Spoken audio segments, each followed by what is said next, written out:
All right, good morning, everybody. Thanks for joining. Glad to see you all. What we're going to talk about today is addendums that you may or may not know about, especially people like you and I, Beth, that have been doing this for too long. There's some addendums that have snuck into the Northwest Multiple Forms that are really kind of handy to have that I've never seen before, I've never used. And I think that they should be used. Remember last week we talked about those two financing addendums, the 22AL and the 22AP, and they're super important. The 22AL is a request for loan information, 22AP is loan information notice. I'd like to see everybody using those two forms when you're the listing agent. I think it's going to become very soon if you don't use them. And there's any lawsuit, and I always have to turn to a lawsuit because that's the practical side of this, is that if you don't use them and you don't keep your seller dated on the condition of the buyer's loan, I used to call the lender about every week to get an update and tell my seller, this way you don't have to do that. This is all in writing. And I know a lot of you don't call every week. So this way, if it's kind of required, which I'd like to make it required, then you'll have to stay on top of the buyer for the purpose of your license, for the purpose of giving the highest professional level that you can. So the first one we're going to look at is this: for your protection, get a home inspection.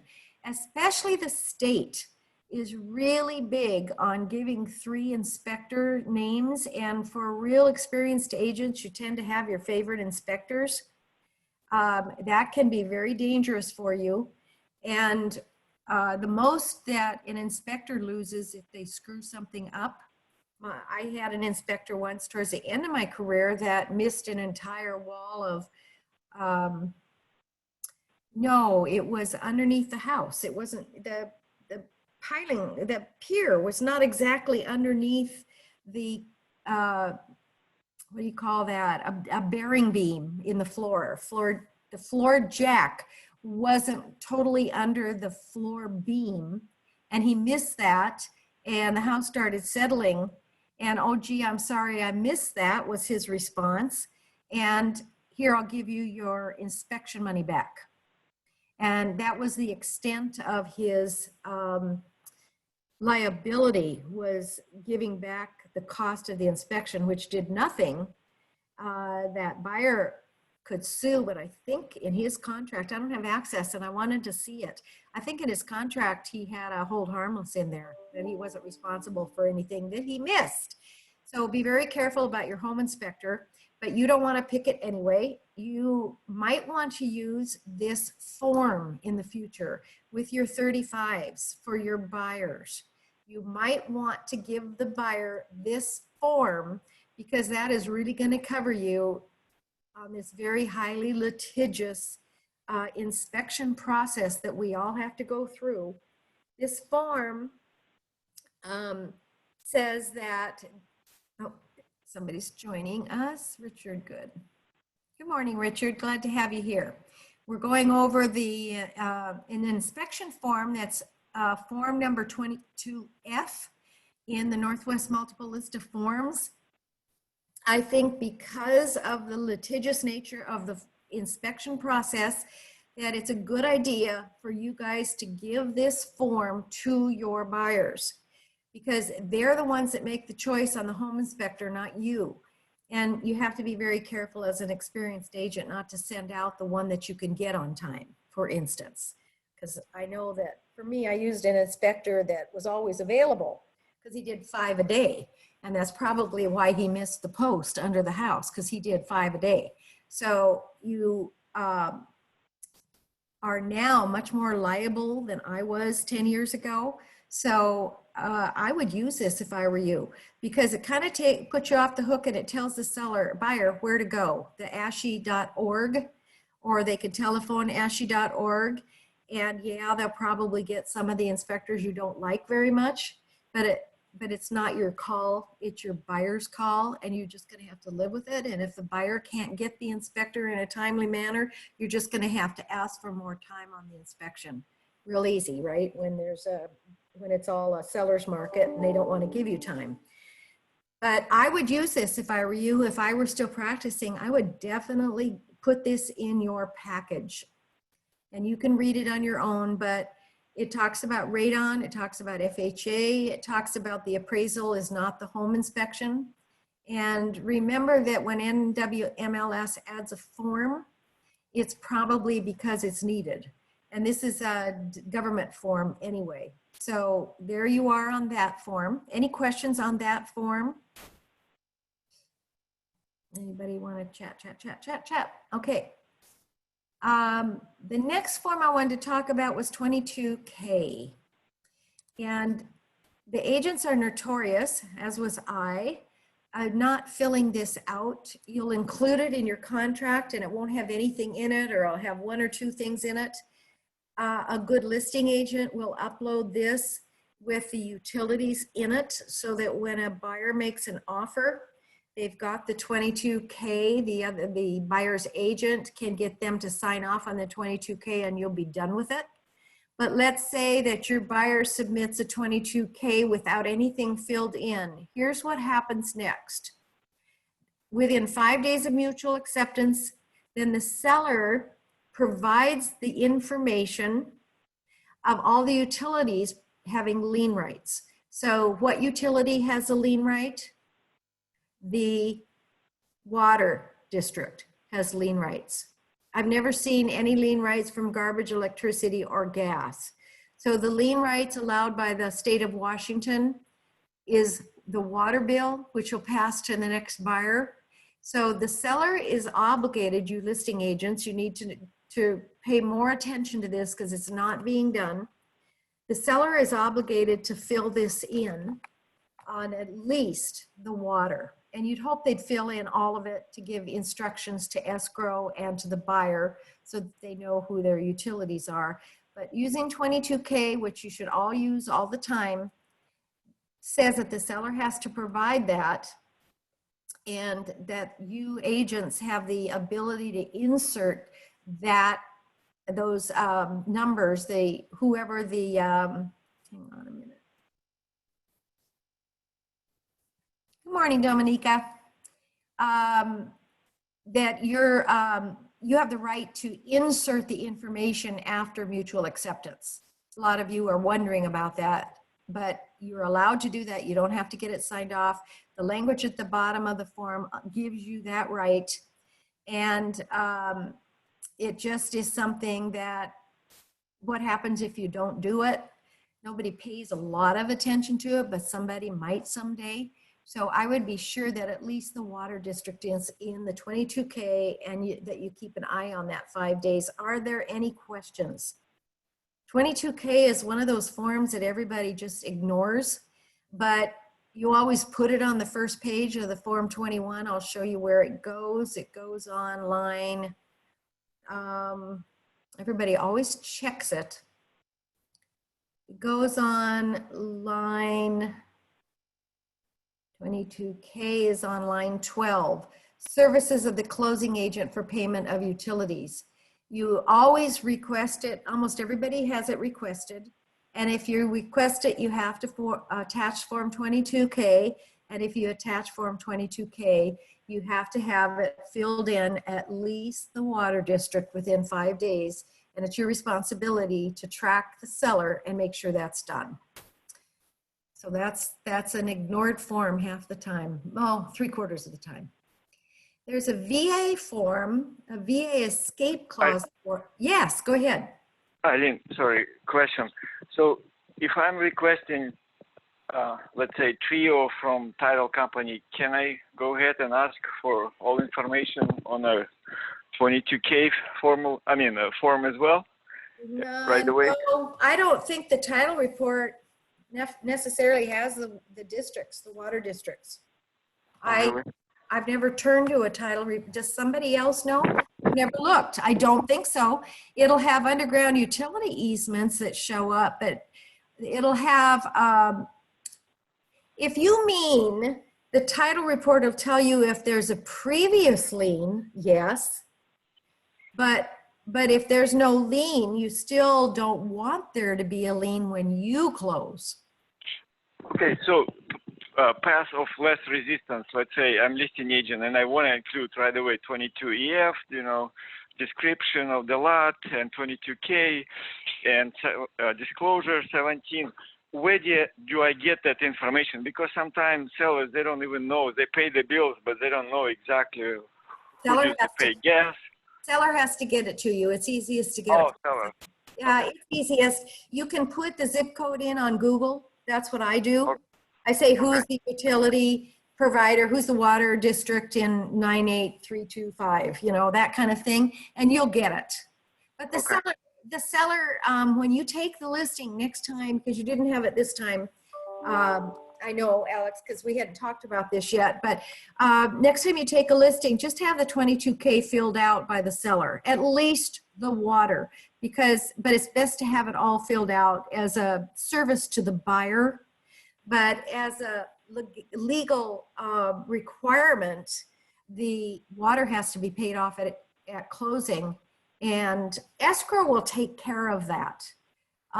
They've taken on a lot of that liability, but you want to help them any way you can. And right now the 22K says the seller must fill it in.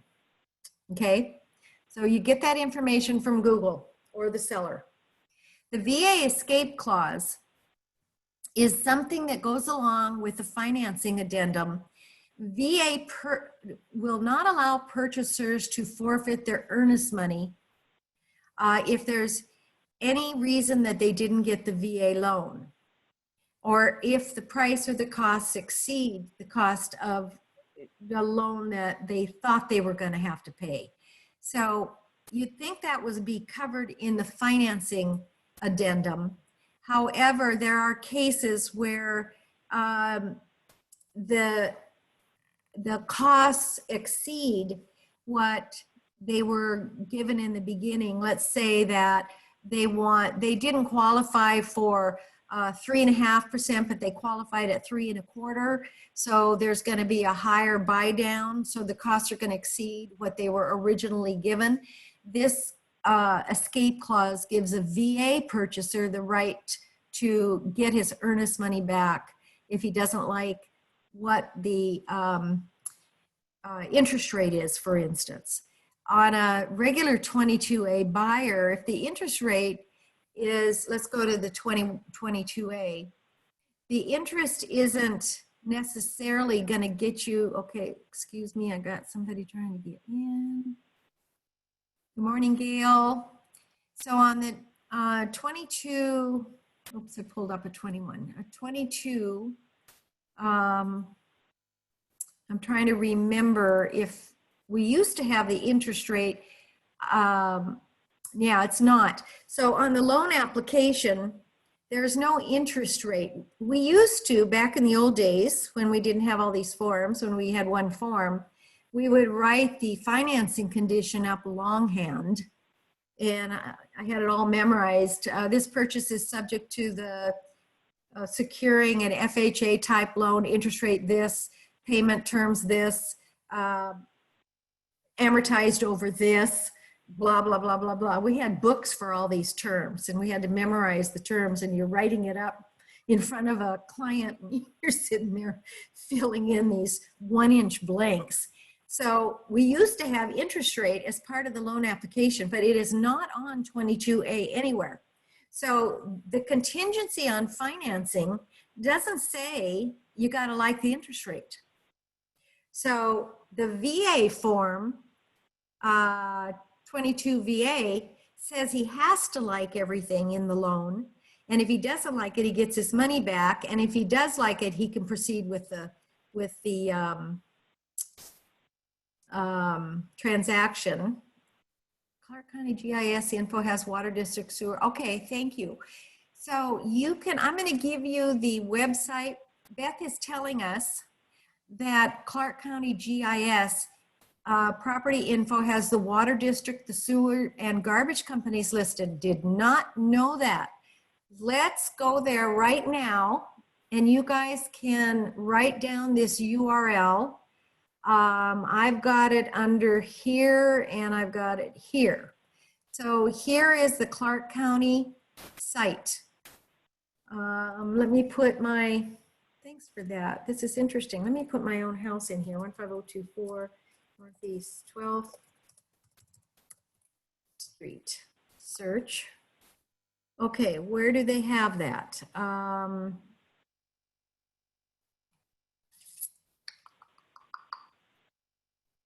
CPU Lighting District, Public Health.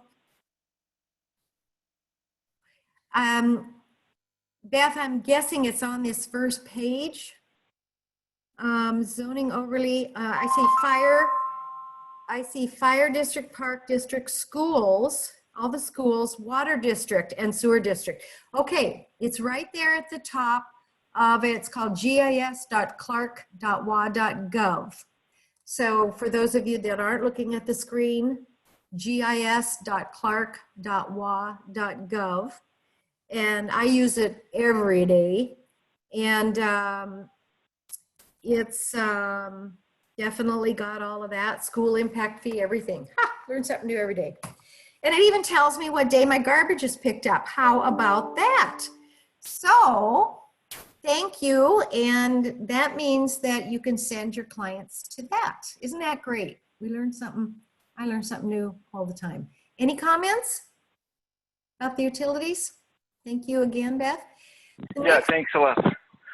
Yep, maybe that's easier than Googling. Yeah, sure it is. And then you learn all about the taxes and everything for that property also.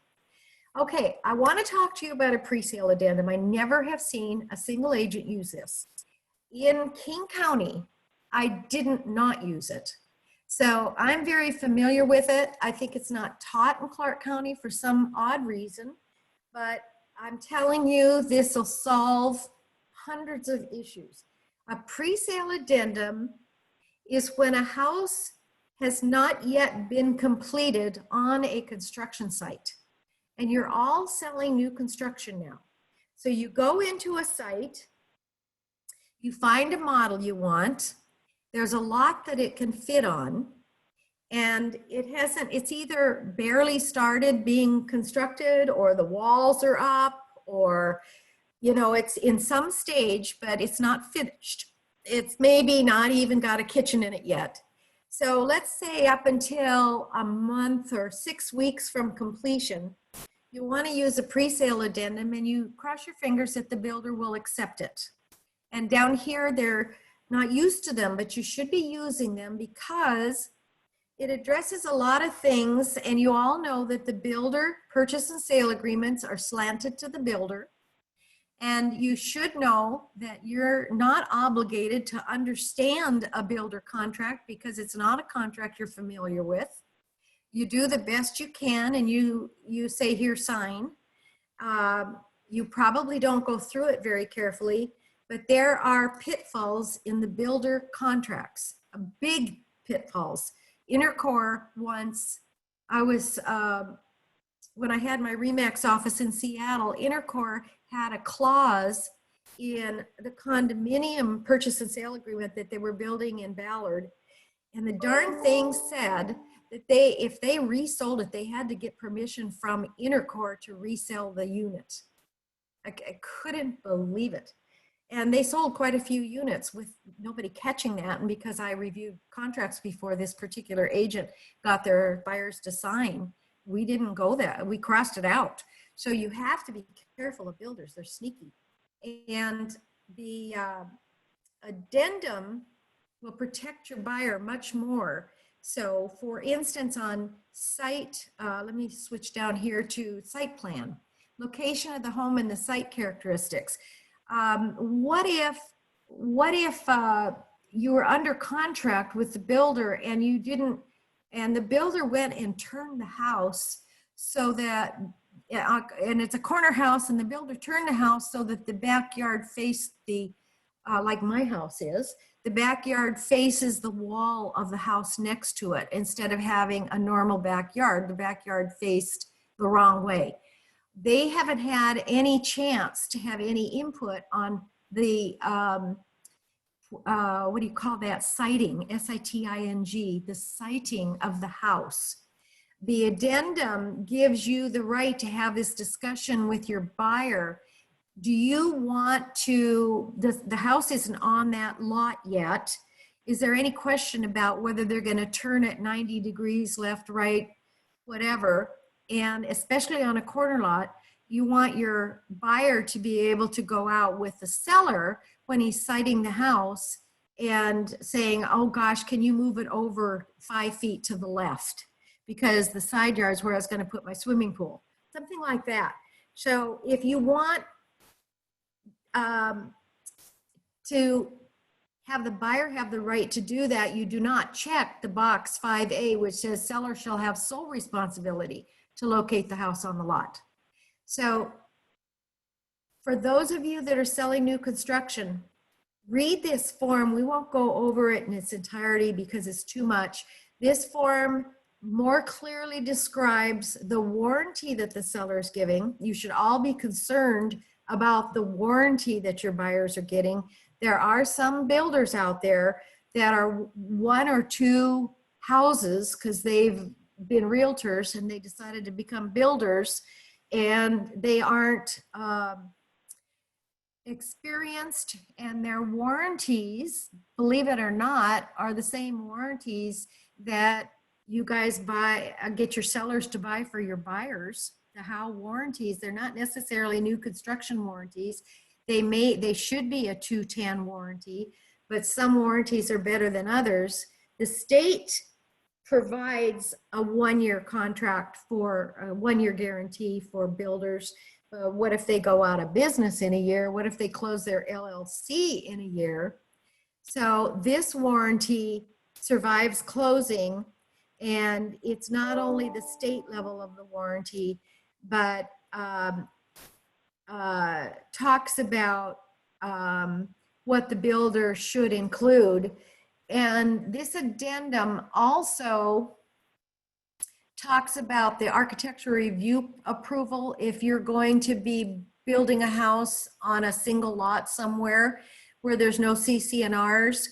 It talks about whether you're right to approve the plans and specs. Now, this is a spec home. Pre-sale addendum is for a spec home. Or you can use it if you've got a client that's building custom construction, you can use it. But normally in a custom construction contract, all this information exists because custom construction means that the buyer purchased the property and the buyer is paying for the draws for the builder.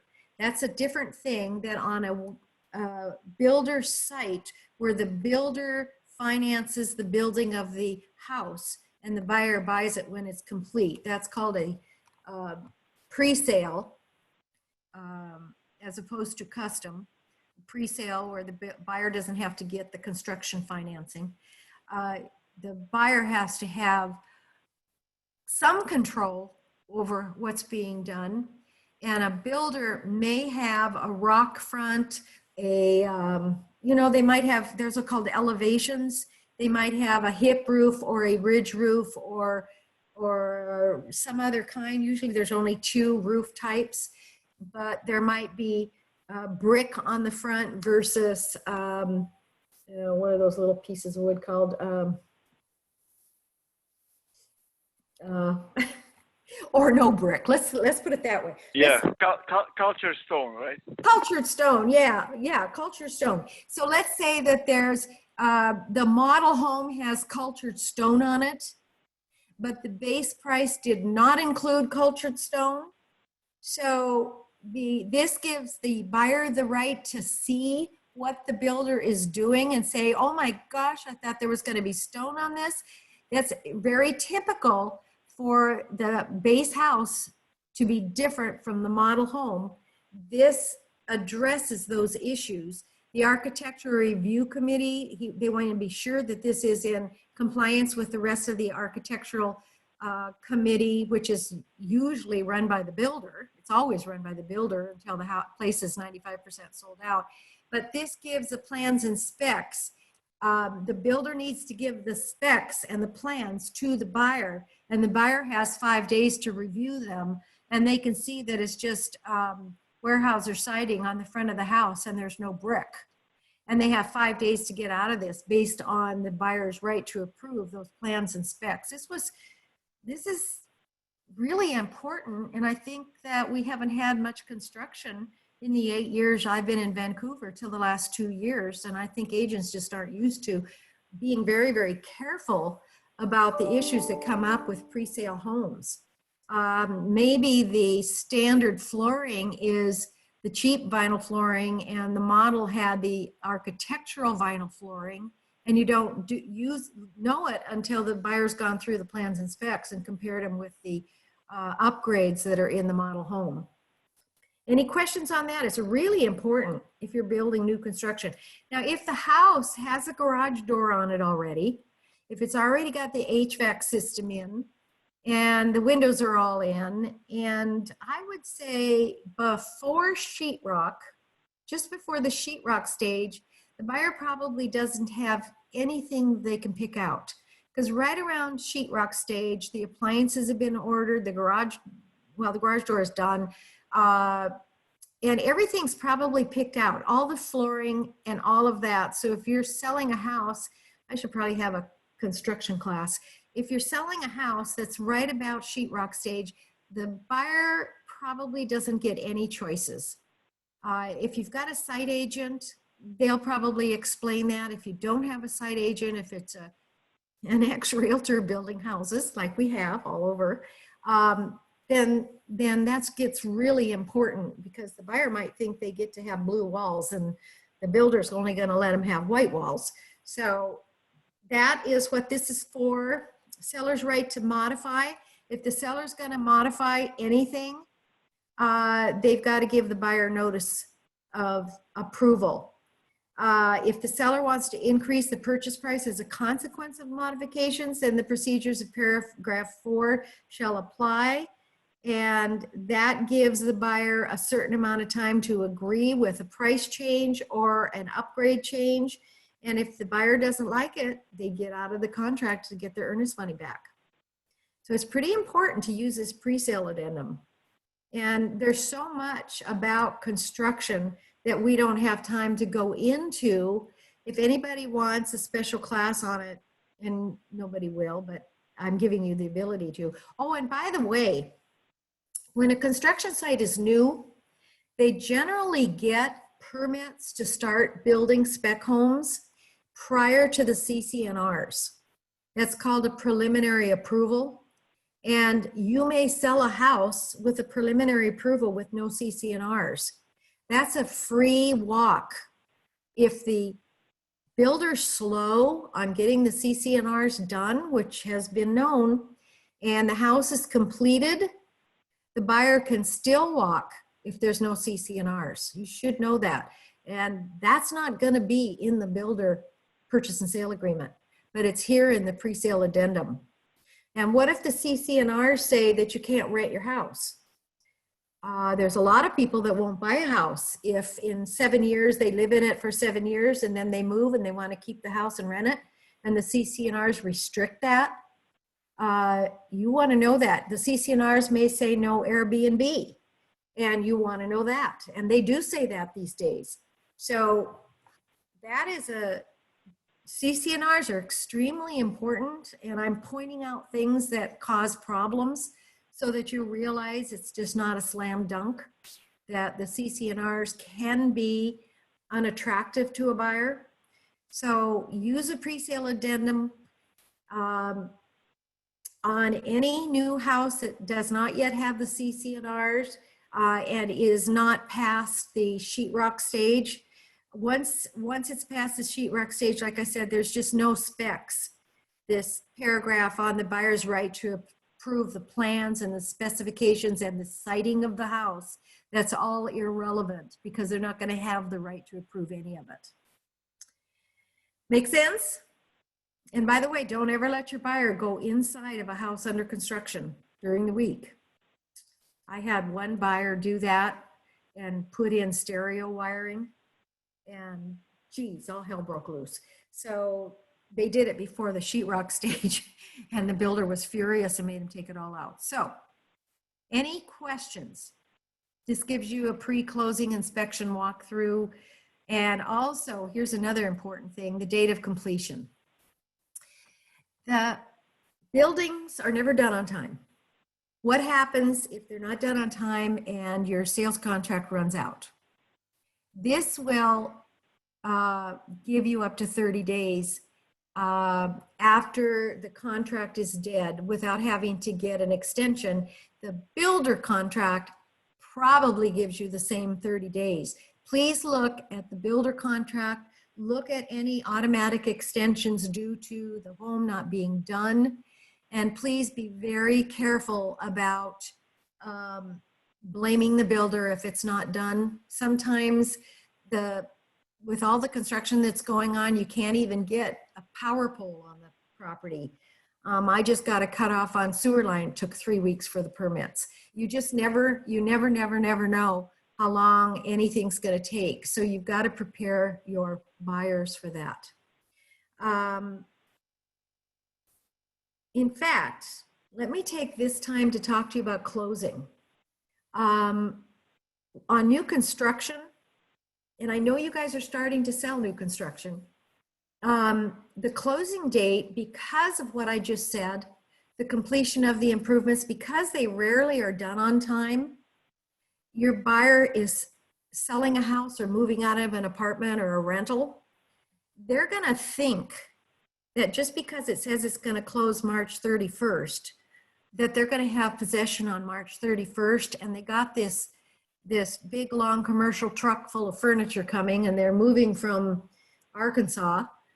And well, they wouldn't be moving to our area from Arkansas because they couldn't afford it. They're moving from California, and the truck is set to deliver on March 31. What happens when the truck is sitting there on March 31 and the house isn't done? And maybe the house is done, but it hasn't closed. So I always, with my buyers on new construction, always warn them ahead of time, because I was almost all new construction. I warned them ahead of time to give at least 10 days to 2 weeks leeway, and to have another place to stay, and to not schedule the moving van until the very last minute, because there are always delays. And it's better, even if you have a closing date fixed, the builder says, nope, I'm absolutely going to close on this day. This is going to happen. And what happens if some permit guy doesn't come out on time, and it stops the next permit inspector guy from the city or county doesn't make it on time because there's 8 more that have to be signed off that day, and it doesn't close, and it's Friday. What are you going to do? Well, what typically happens is the agent pays for housing for that weekend. And I don't want you to have to do that. So tell the buyers to have an alternate place to live, even if you get a closing date fixed. Please don't plan on moving in for 3 or 4 days. And if you're moving into the area, stay in an Airbnb until you can move in, or spend a month or spend 10 days. I actually had people move in with me because one builder was 60 days late. And so they lived, a woman and her daughter lived with me for 30 days, just because that happens all the time. She got a beautiful house. The builder didn't build enough houses to have subs that were in a timely manner, and inspectors that jumped when they said jump, and it was 60 days late. So be prepared. Questions on that? I know what I'm talking about. I can give you an example of everything that can go wrong, including 18-wheelers sitting out on a street waiting to move in, and it costing $200 a day, and the buyer's furious. So be careful. Okay, that's the pre-sale addendum. There's an addendum to the pre-sale addendum that was created later that covers some more things, and you should take a look at it. The purchase price includes following landscaping installations in the following yard areas. Typical, because the first addendum didn't cover this, so the second addendum does. What if the builder didn't plan on landscaping the backyard? Lots of times they don't. What if they scrape it? What if they don't scrape it? What if they don't drain it properly? What if there's water collection, which I've seen lots of times, and it needs a French drain against a slope? All of those things have to be addressed in new construction. So paragraph 7 of the pre-sale addendum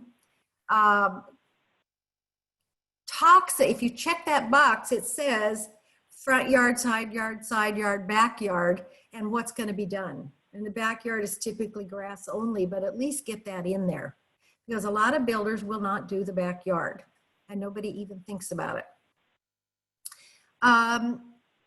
The next checkbox, which is a really good one to use, says that the way the house looks, the grounds, the landscaping are going to be just like one that was built by the seller at such and such an address. And that might be the model home address. So I would use that one. The customer service, this says, and I think that this is important. I'm really glad the Northwest Multiple decided to add this paragraph. Floors, driveways, and sidewalks. Notwithstanding the warranty provisions in the presale addendum, seller will be responsible for oak floors, driveways, and sidewalks only until closing. What that means is if you sell a house and 6 months later there's a crack in the driveway, you can't call the seller. Seller cannot warrant these items after closing. If the flooring separates, as it tends to do when you use real wood, the floor tends to separate along HVAC ductwork under the house. I don't know if you guys knew that, but where the heat flows through in the crawl space, wood floors tend to separate above all of those places. The presale addendum should be initialed by the seller. The builder should check floors, driveways, and sidewalks. Don't you check it as a buyer's agent, but it really is the truth that the seller isn't going to be responsible, and anymore it's probably in the seller contract that they're not responsible after closing. And the next thing says cracks in drywall also. Seller will repair them during the 1 year period, but after the 1 year time, if there's a further crack, they do not come back and fix drywall. And that's important in new construction. Always have drywall separation. And arbitration is the remedy. So this isn't like losing your earnest money. This is after closing. So this survives closing, unlike the rest of the contract. This is price increases due to delays. The seller doesn't ever pay if the buyer loses their lock. So let me read this to you. Price increase due to delay. The agreed purchase price is based on the seller being able to start construction within 30 days is the boilerplate.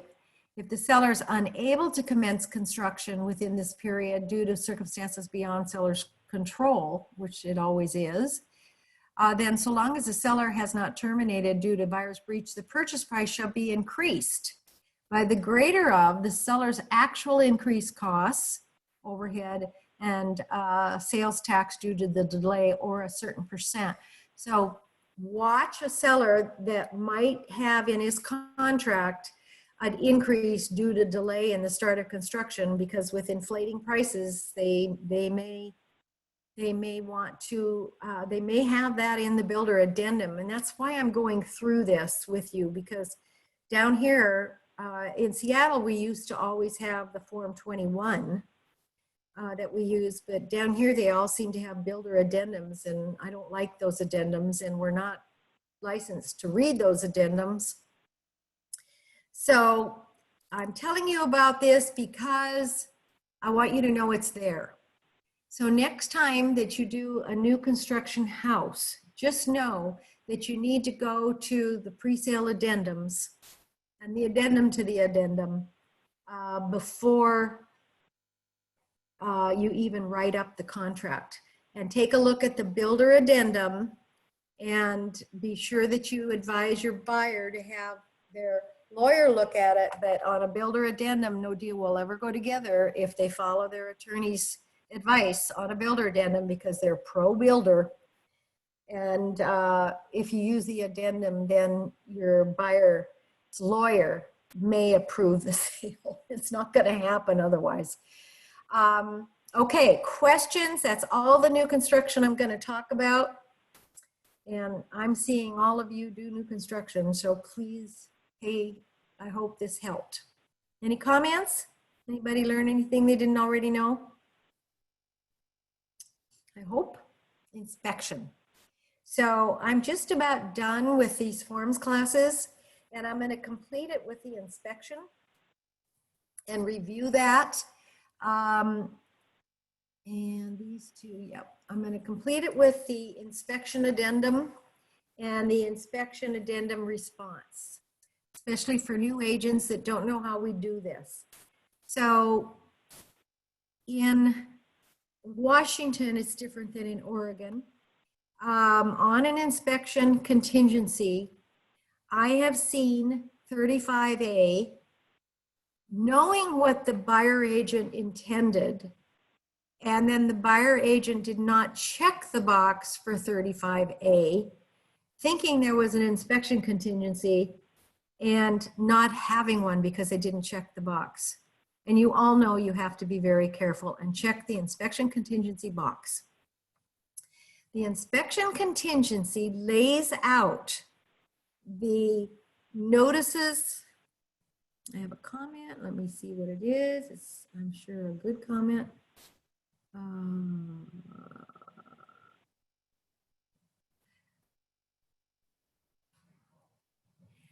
I going over the Oregon forms? The Oregon forms, I have done. I had an Oregon forms class and nobody came. Beth, that's why I don't go over Oregon forms, because the Oregon forms are taught by OREF, and OREF has great videos on how to use the forms. And even the update, I took an hour and watched the update a month ago, and the update was so minor and they took about 2 hours to go over it. I was yawning through the whole thing. Richard, did you watch it? Because it was the most boring. It was the attorney, what's his name, for PMAR that went over it with a broker, and it hurt. It hurt. But you can get pretty good forms education by just going to that. I haven't some. I hope not mine, Beth. She's had some experience with boring videos. I'm going to keep this chat open. It better not be mine that are boring. I hope they're not. If they are, then I'm doing something wrong and I want to know about it. So that's what I have to say about Oregon. Oregon's forms are the same forms that other states use. I know Hawaii use them. I think they're awful. Most Oregon agents like them better than Washington. Oh, oh, good, short and sweet, good. All right, thank you. I appreciate that. Beth likes my style. So let's get back to this inspection contingency. We've got 15 minutes. That's going to wrap up forms. The inspection contingency, of course, is where all of the lawsuits happen. Well, not all of them, 50%, let's say 50%. The inspection contingency, however, is laid out to avoid lawsuits. So it addresses sewer inspections, which I highly recommend everybody get, because it appears that all of the sewer scopes are showing issues with sewer. So you want to be sure that your buyer knows that they have the right to do a sewer inspection. I would read the first inspection to your buyers. Don't assume that they know what it says, because they're not allowed to have their father-in-law inspect it just because he's owned 7 houses. They must use a professional inspector. So it says this agreement is contingent on the buyer's subjective satisfaction. That's okay. That means it doesn't matter. Subjective means they don't have to have a reason. They just have to be satisfied. Maybe they don't like the color of the house. It doesn't matter. They don't have to give a reason. And the improvements of the property. Buyer's inspection may include at buyer's option and without limitations, so they can do more, the structural, mechanical, general condition of the improvements to the property. Its compliance with the building and zoning codes, an inspection of the property for hazardous materials, pest, soils inspection. The inspection must be performed by a buyer or a personal licensed under Chapter 18.280 of RCW. The buyer is obligated, it has to be an inspector of the buyer's choice and completed at the buyer's expense. Where does it say it has to be? If buyer fail, okay. So somewhere in here, somebody that's reading this, tell me where it says it has to be a professional inspector or a person. Oh, here it is right here, line 10. The inspection must be performed either by the buyer or by themselves. They can do it by themselves. If they're crazy enough to do that, you sure don't want to be involved. Or a person licensed. So it has to be a licensed inspector under Chapter 18.280 RCW. It didn't always have to be. It could have been your dad. But anymore, it's either the buyer or a licensed inspector. So they don't have to hire anybody, but if they do, they can't just bring anybody into the house. So you want to, on the sewer inspection, I highly advise, unless it's, 5-year-old house, but it should have a sewer inspection. And that's going to cost a lot of money, but you sure want the seller to have to do that before you close. And it's a video now, so that'll show you if there's any issues with the sewer line. It's not cheap. It's not cheap to fix a sewer line. If anybody's ever had to do that, it can be 30,000 bucks, and it can be 8 and it can be 2. So all the inspections are to be ordered by the buyer, performed by the inspector of the buyer's choice. Now let's go back to this form I gave you first. That's why I like this 22F home inspection report, because it continues to lay the responsibility for an inspection on the buyer's shoulders and not yours. You do not want to be sued because you recommended the inspector. You could say, well, I like this guy. He's done a really good job for me, but you can't, check him out and check out a couple more and use this site. So let's go on to the buyer's notice, because the buyer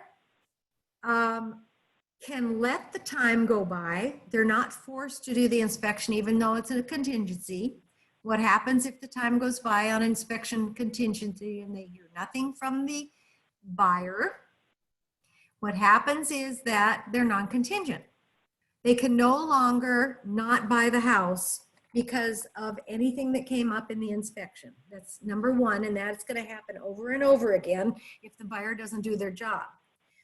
But the buyer's obligation is to order the inspection and pay for it, and not to alter the property in any way. So if the inspector says we need to look at the sewer, then the buyer has to get permission to have a sewer scope done, because that's altering the property.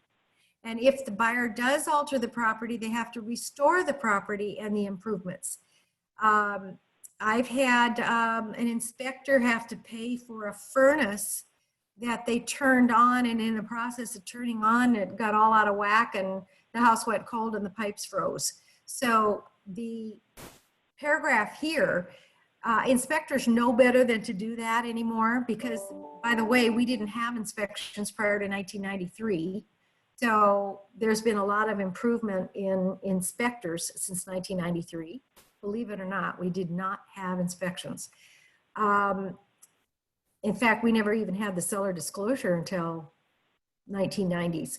So the buyer restores the property. Okay, I love comments. I wish this won't let me see them without opening the chat up. Okay, Beth says, by saying one likes an inspector and that he's done a good job, isn't that giving an endorsement? I don't think so. Okay, that's a valid question. Beth is saying, if I say, I like this inspector and he's done a good job for me in the past, that is not, that might be an endorsement, but it's not telling the buyer to use them. So it's not, I don't think you're endorsing them. I think you're just giving them your experience. And I think you have the right to do that. Realtors are allowed to have opinions. They're not allowed to have buyers make judgments based on those opinions. So the way to do that is to say, I'm sure there's others that you'll like equally as well. Go here to pick one out. That's my take on it, Beth. I don't know if I'm right, but it's kind of one of those blue sky things. No, it's called puffing. Realtors are allowed to puff and give their opinion. And a buyer, if a buyer is told not to rely on it, I think it's okay. That's my point of view, without being a lawyer. So the buyer's notice, now we've got 5 minutes, so I'm gonna have to speed up. Buyer has to give notice within 10 days if you don't fill it in, so be very careful of that. If your buyer's not around and you need longer, be sure you change that 10 days. Now, will a listing agent allow it? Maybe not. And if you wanna make a stronger offer, you put 5 days in there, because really all you need is 5 days. You can get, because you have the ability, in Oregon, you have to go to the inspection addendum to get an extension of the 10 days. These extensions are built in. So this is one difference from Oregon, and correct me if I'm wrong, but I've looked at the Oregon inspection, not the addendum, but what you do if the 10 days is up, because there's no extension ability without an additional addendum, is my understanding, that's how I have read it, that you have to give notice within 10 days, but one of those notices can be that you need additional inspections. So this says, unless within 10 days after mutual acceptance, buyer gives notice approving the inspection and waiving the contingency, disapproving and terminating, that you will conduct additional inspections. So I'm going to now go to 35R, and I'm going to have to hurry up. And 35R is where those choices are laid out for you. So you always want to use a 35R, and 35R has those 4 choices, and the buyer signs it. And this is a inspection response form, and it's not a notice and it's not an addendum. It becomes a notice if the buyer inspects the property and approves it. But generally the buyer does box 3 or 4. Buyer gives notice of additional inspections. So let's go to form 35 and see what happens if the buyer gives notice of additional inspections. They have 5 days, excuse me. So paragraph B below on line 33 in 35, form 35, paragraph B says, if an inspector so recommends, buyer may obtain further evaluation of any item, and that's oftentimes the HVAC system. Maybe they didn't ground, maybe it's an old house and the panel's not grounded, and they need an electrician to look at it. What was I asked yesterday? I can't remember who had an issue yesterday on the inspection. Condominium inspection. The buyer asked, that's a whole other issue. The buyer asked the seller to fix the roof, and we had to go back and say, hey, we can't do that. Anyway, that's another issue. But the buyer's option expense, on or before the end of the initial inspection period, buyer provides seller a copy of the inspector's recommendation and notice that the buyer will seek additional inspections. So within that first 10 days, paragraph B allows the buyer to give notice that they need more time, and 5 days is the boilerplate. If they need 10 days, you have to do it at the beginning when you're writing the offer at the beginning. So you're sitting down with the buyer, you're writing up an offer, and you're including an inspection contingency. Then at that time, you're going to say, if I do any additional inspections, then I have to give, buyer shall have 5 days, only 5 days after giving notice to obtain additional inspections by a specialist. So let me read that again. Within the first 10 days, the buyer may obtain further evaluation, and that evaluation has to be done on or before the end of the initial inspection period. Let me read it again. If an inspector recommends, buyer, okay, so we had an inspector in there on day 5, and the inspector says you need to get the radon checked. And you hadn't done it initially. So now it's still within the 10 days. Now you want to get a radon specialist in there at the buyer's option and expense. And on or before the 10 days, buyer provides the seller a copy of that recommendation and notice that the buyer is going to seek that additional inspection, and the buyer gives timely notice of that additional inspection, and then the buyer shall have 5 days after giving notice to get that additional inspection. So it's 5 days, you give notice that you're going to get an additional inspection, you have 5 days to get that inspection. Then, after you get that inspection, the buyer requests repairs, and at that 5-day point, now the buyer is requesting the repairs. Now the seller has 3 days to respond to that request for repairs. So I hope that you understand here that the inspection contingency lays out here in Washington all of the what ifs for what happens if. You can only do each thing one time. There was a time when you could go on and on and on and on till closing with an additional 3-day request. Now you have only one time to give these additional closing extensions. The last thing I want to note is that then the buyer has 3 days to reply after the seller had 3 days to reply. So the second page says these time periods for negotiating repairs and modifications shall not repeat. So the parties must either reach a written agreement to terminate, or if the buyer doesn't respond to the seller's response, let's say that they've gone back and forth 2 or 3 times, the buyer didn't do that last response, guess what happened? Let's say that there were 10 items. Let's say that there were 2 times that the buyer, there was 1 time that the buyer requested an additional, 2 additional inspections. And that time frame has gone by, and the seller had 3 days to respond. Now the buyer has 3 days to respond. If the buyer doesn't respond, it's as if the buyer never asked for anything. That is the danger of an inspection contingency. It's up to the buyer and the buyer's agent to make sure that they respond to every time the seller responds, or it waives the inspection. And in the initial time, if there's going to be an additional inspection, do not ask for anything else at that time.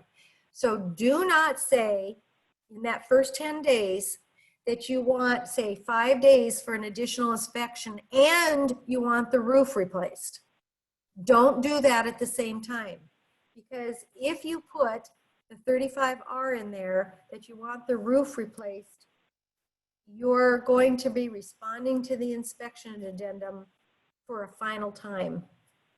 So you cannot put anything with the additional inspection. You only use 35R once. I hope that makes sense. If it doesn't, it's 11 o'clock and we're going to close. Go back and read that.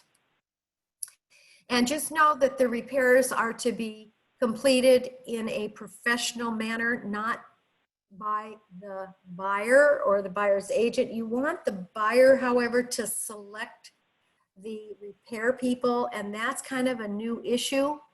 And listing agents aren't going to like it, but Annie Fitzsimmons has been saying lately that repairs should be done by the buyer's choice of repair people, not by the seller's choice.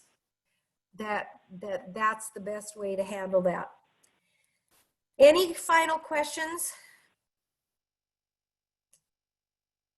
Thank you so much for coming to this, and I appreciate the feedback. And as always, Beth, it's really good to get the feedback from an agent that's been around, not as long as me. Nobody has been in the whole world, but from somebody that has been around before there's been a lawsuit on every single paragraph in Form 21.